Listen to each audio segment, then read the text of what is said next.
I just got a lovely comment saying, for what you've been through, you're very sane, on only part 1. And I must say, there's a whole lot of stuff that happened between ages 6 and 8 that I have at no point gone into, that's a whole lot worse than any of this. I'm not going to go into it. And oh my god, I've just put up a video saying that stuff happened.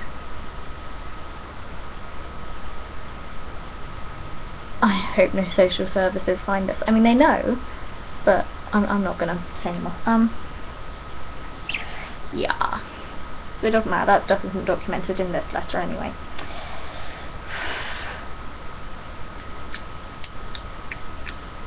Anyway, right, okay. To continue, and thank you for your comments, by the way. I really appreciate it. I really do. I don't know if you've watched all these videos. If you have, please comment below, because I'm really interested into talking to anyone who has, just because, thank you. I mean, thank you. Let me say it. Anyway, right, okay. Do you want a treat? I can get you a treat. Will that make you be a bit quieter? You're not noisy. As noisy as the other two anyway. Hey? There you go, darling. Okay. Where was I? Okay. And that Rachel clearly blames herself for the situation. Telephone, blah blah blah. Miss Drunken, blah blah blah. Stressed to me that she is extremely concerned at the potential effect returning to her mother's care would have on this child. I'm returned to my mother's care, and guess what kind of effect it's had on me? Right. Rachel, from my own observation, is clearly confused and feels that she has to choose between her parents. Goodness me, I have changed. Rachel lived on Portland with both her parents until 2002. 6. And they were separated. I'm not going to read out that bit. It's so funny how I just mentioned that though, and then it says that as like, clearly something did happen. Anyway. Ow! Jesus Christ, I forget how long my nails are. Ow! I really want to check in the mirror now, see if I've got 3 scratch marks. I forgot. No.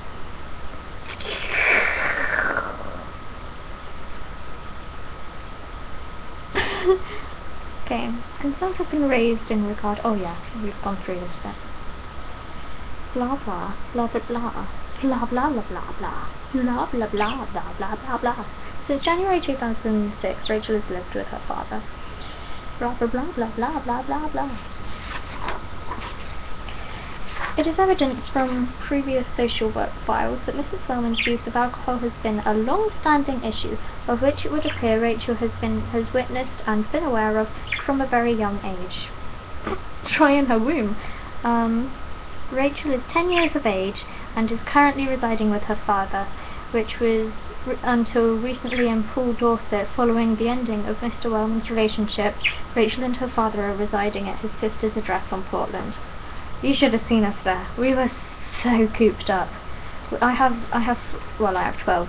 Well, I have more than that because my grandparents fostered, but I have 12 sort of cousins, and we were living with 4 of them in the same house with their parents, and me and my dad had to share a room that was a very, very, very tiny room. I slept on the floor. Anyway, that wasn't the comfortablest period of my life, was it? No, it wasn't the comfortablest. No. Anyway, he doesn't bite, he just nibbles. He just nibbles. Go on, have a nibble. How cute is that? My little nibble. Yay, my baby. He picks at my hangnails. Anyway. Okay. Yeah. E. Any harm which she has suffered or is at risk from suffering from. Throughout this time, the main concerns with Rachel... Children's Services files have shown that the family received Children's Services input from the time of Rachel's birth throughout to August 2000. Throughout this time, the main concerns with regards to Rachel's welfare have appeared to be linked with Mrs. Wellman's mental health and alcohol issues, with Rachel's name being placed on the Child Protection Register under the category of emotional abuse for 6 months. I told you that. This was before the actual abuse. Not that emotional abuse isn't actual abuse. Anyone who's under that category, don't get me wrong. I just mean this letter is regarding to the original. Throughout the social work report stated that the reason for this registration because of the likely degree of harm caused by Mrs. Wellman's alcohol abuse and suicide threats, especially in view of the family circumstances with Rachel's father being away for at least half of the time. At least!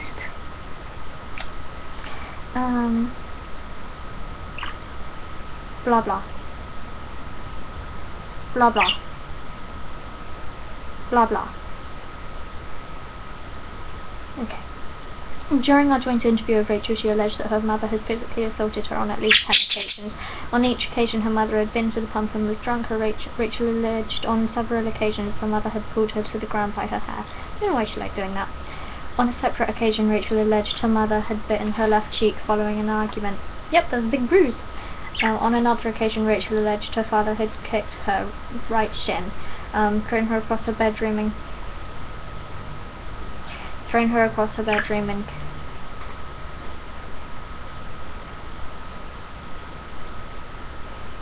this is funny. Okay, we have to try and Google it this bit, otherwise I'm just going to feel humiliated.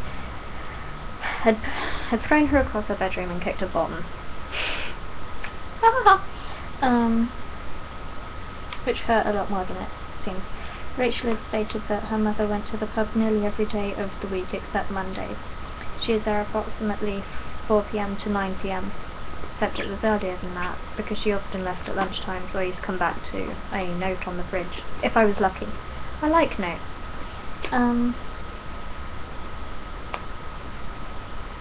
Rachel said that she asked her mother about these incidents. Her mother laughed and denied the incidents had taken place.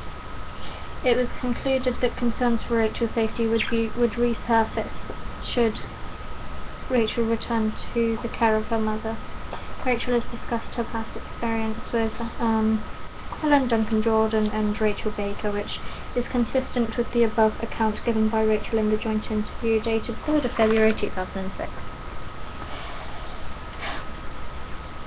Mrs. Wellman denies ever being physically aggressive towards her daughter and remains adamant that she does not have an issue with alcohol. I'm not going to go through this bit.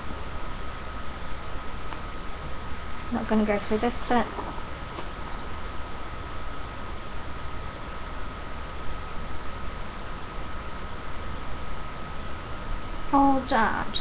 Mr. Wellman has expressed that he feels feelings of guilt and that he did not intervene or have greater insight into the potential situation that Rachel may have been in while residing with her mother. Mr. Wellman asserts that he used to drink also, however has long since stopped. My dad's never stopped, he doesn't do it that regularly. He goes through bouts of it, but I wouldn't say he's ever been an alcoholic. Mr. Wellman asserts that he used to drink... Oh, I just went through this, sorry. Mr. Wellman appears to be meeting the basic needs of Rachel's development well at present. Mr. Wellman is currently seeking housing in the Weymouth and Portland area, as Mr. Wellman feels that this will enable Rachel to continue in contact with his family and with Mrs. Wellman, should residence be granted. Accommodation. That's not very... Recommendation. It is my opinion that Rachel has witnessed much animosity between her parents in recent months. I noticed that at a very, very young age. They were always arguing and fighting. And I mean fighting. I mean fighting. See that wall there? See that wall there? You see? You see? I remember once being sat in that bed there, the one that you're on, my mum and dad were fighting, and my mum definitely attacks my dad. My dad has never hit her back, but once he had his arms up pinning her to the wall because she had been attacking him and he needed her to stop, and I will always be on my dad's side because we both know that we're telling the truth, and I remember it as well. And he hit the wall next to her to scare her, and that's the first time I'd ever actually seen him do anything, and it was next to her. He didn't mean to hit her at all, and he didn't. Anyway, but yeah, I witnessed a lot more than just the last few months. Oh well, these people will be whatever. Okay. Following the allegation that Mrs. Wellman assaulted Rachel, Rachel has reintegrated her allegations to other workers such as Rachel Baker and Helen Duncan Jordan and her father. She has not withdrawn these statements despite Mrs. Wellman being insistent that they are untrue. Mrs. Wellman has remained adamant that she has not harmed her daughter in any way, and that her mental health and issues surrounding alcohol have not been indicative factors in their relationship with her daughter.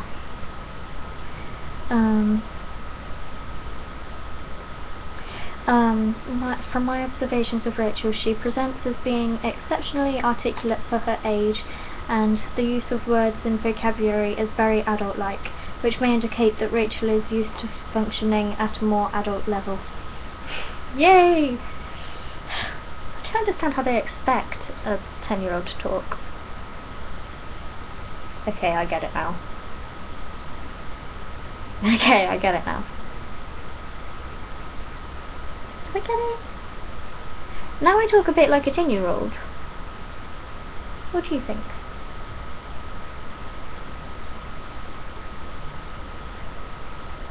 I'll take your word. He's whispering to me.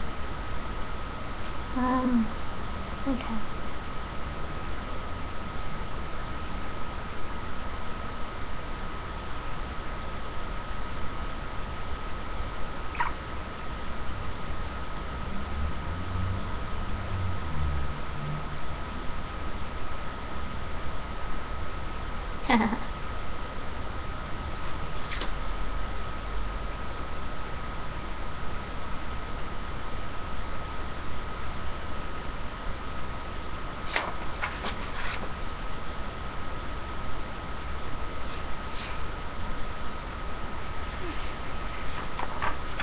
Anyway, I'm gonna stop there. So there you go, guys. Another little piece of my past. I know I only give you little pieces of it every so often, and basically one of those times is now. But because I have a 2-minute-ish, I will tell you what happened the night I left my mum. It doesn't distress me. I just always remember it very well. Okay, so when I was going to visit my father on the weekends, often in the car I started to tell him about things that happened between me and my mum, the abuse that happened, and every time I told him, he would express to me that it is my choice now where I lived. I remember him clearly saying, "You're 9, you can choose where you live." And I said, "But I can't," and he kept saying, "You can." And one night I did. She had come home, it was the usual abuse, it was no worse than normal. She had just pulled my hair, and then she blamed me for cuts that she got on her fingers from pulling my hair. But either way, and I ran upstairs, and my dad's voice finally got through to me, and I called him, and I said, "Dad, I've had enough of this, I need to get out." I mean, sorry, but just this indicates I wasn't lying. Anyway, and he said, "Well, go to your Auntie Kay's." And not only was it pitch black outside, but I didn't know the way. And I said, "I don't know the way." And he said, "Why don't you? You've been there before." And I said, "I don't remember it. I've never walked there." And he said, "Yeah, you have walked there." I was like, and he said to me, "Well, I'll call her. In the meantime, get out the house." And I was thinking, get out the house? Get out the house? Ah! And then I got a call from my Auntie Kay.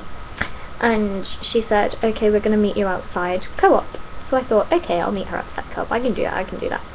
And I wanted to just go and leave, but it didn't work. I had been taught far too well, and on the way out I quickly ran into the living room and I said, Mum, I'm sorry, I've had enough, I'm going to go to my Auntie Kay's.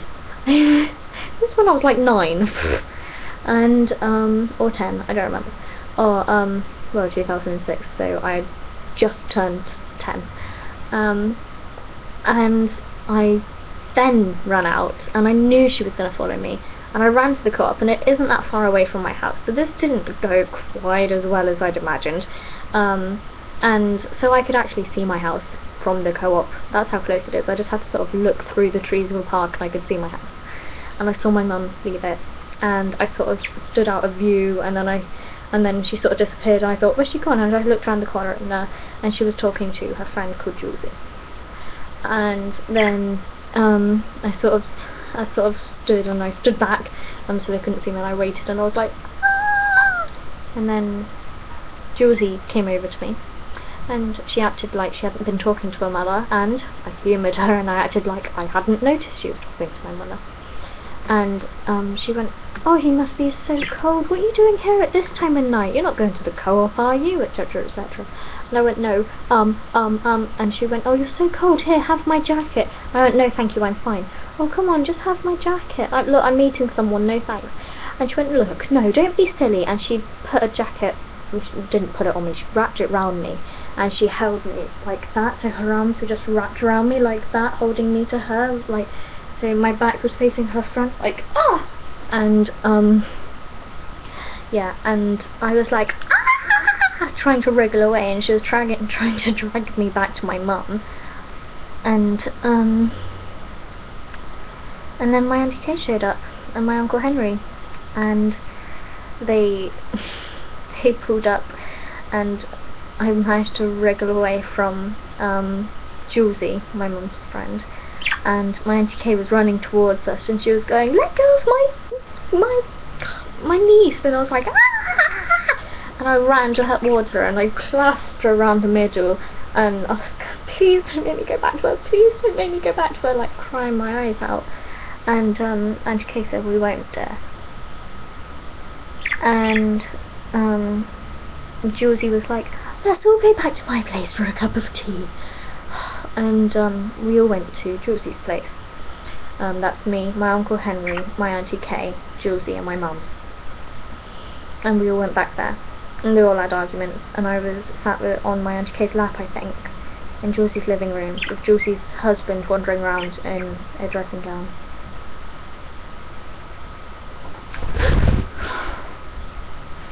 Charlie, sorry. Charlie. I'm sorry, darling. I'm sorry. She's out there. But anyway, my mum and my aunt and uncle basically had big arguments, and then the police showed up and they spoke to me, and then they spoke to my mum, and then they blocked the doorway so that my mum couldn't get back to me, and my dad showed up and he took me away in his car and he brought me back to his and Caroline's place, and I started making videos when I was 13.